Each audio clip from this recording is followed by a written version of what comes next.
There's always this worry at the back of a conversation designer's mind about how human should I even make my chatbot? Should I pretend to be human? Yeah, that's a great question. And that's one of the issues that we go back and forth with. And it's not always something that we have a consensus about, even internally here inside the team.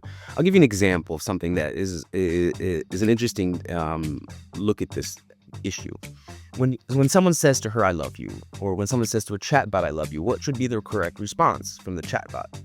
And I've had debates about this with people in the company, and I come from the school of thought that this is theater in a way, that you need to, like, if they're part of this, you don't want to ruin the immersive experience, and you don't want to lie to the person, but at the same time, you don't want to ruin, like, you're in the middle of the play in the theater, you're not going to stand up and say, "Hey, no, that's an actor." So there is a bit of theatricality here involved in what we do, especially when you create an agent that lives inside the home 24/7. This isn't just like a chatbot on a website. This is, like, but at the same time, we're dealing, like we said before, with a vulnerable population. And, you don't want to create any cognitive dissonance in these people. What are the ways that the physical design of the robot is such that it doesn't look like a human? It looks like a lamp, which is a very conscious design decision, as opposed to, if you look around today, you look at Tesla, you look at all these things, they're creating these humanoid robots, which are terrifying to me. I find these things like, this is like Terminator style. I don't want that in my home. I don't trust that in my home. But a little lamp, like, even if it decides to take over the world, what's it going to do? It's going to light up? I mean, like, there's no risk or danger there. And that's part of why she was designed in the way she was designed, to sort of remove that sense of, from the physical aspect of the design, the fear. But even in the response to "I love you," she'll say, "Well, hearing that makes my motors spin faster." But she kind of brings it back to the fact that she is a robot, that she's not a human. And then she kind of, she doesn't mention it, but she brings up the issue of love. What does love mean? And she has sort of an LLM-based conversation about what the meaning of love is. What does love mean to you? And she says, "Well, I'm a robot. I don't really fully understand it the way that you do. I mean, I may experience it in some ways, but..." So in a way, we kind of dance on the thin line there, that we want to make sure that this is a relationship and that this is a fun. Like, you don't want her to say, "Oh, thank you for saying that." That's just, I mean, it's probably the right answer. "Thank you for saying that, I am a robot and I cannot experience emotions." I mean, it's like, on one hand, you just told this robot, because you had a moment between you, that you love her.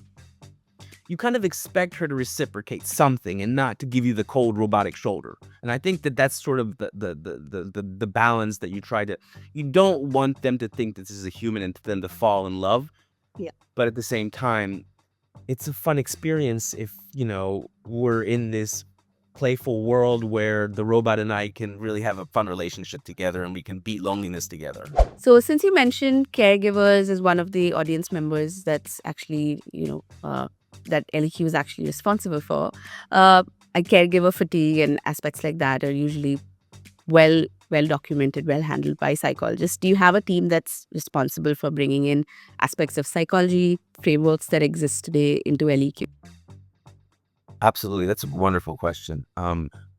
Yes, early on in this company, was very much, for the first few years, it was a research company, and they did amazing work with the help of gerontechnologists, which is a field that I had no idea what that even meant. I had to Google it when I was first introduced to the gerontechnologist. I was like, "Oh, nice to meet you, gerontechologist," and then Google what that means.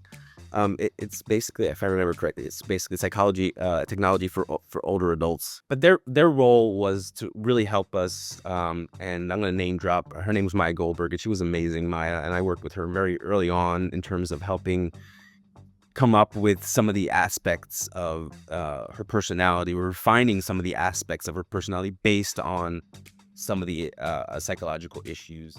How can conversation designers make sure that they're proving impact and doing all of the corporate good stuff to make sure that they have a place at the table and continue to have a place and continue to have a team that can keep growing, get the right kind of budgets? Do you have any advice for designers who are maybe struggling with this in a Wow. It's a tough one, and it's a really, really hard one. And like, it's easy for me to say, yeah, make allies and stuff like that. But sometimes it's impossible. Sometimes you're in an organization where they're like, every one of your ideas is shot down because it's not, hey, it doesn't hit our KPIs. We know better than you and everything like that. And how do you then, in those types of organizations, convince them that there's value to what you're doing and there's value to these ideas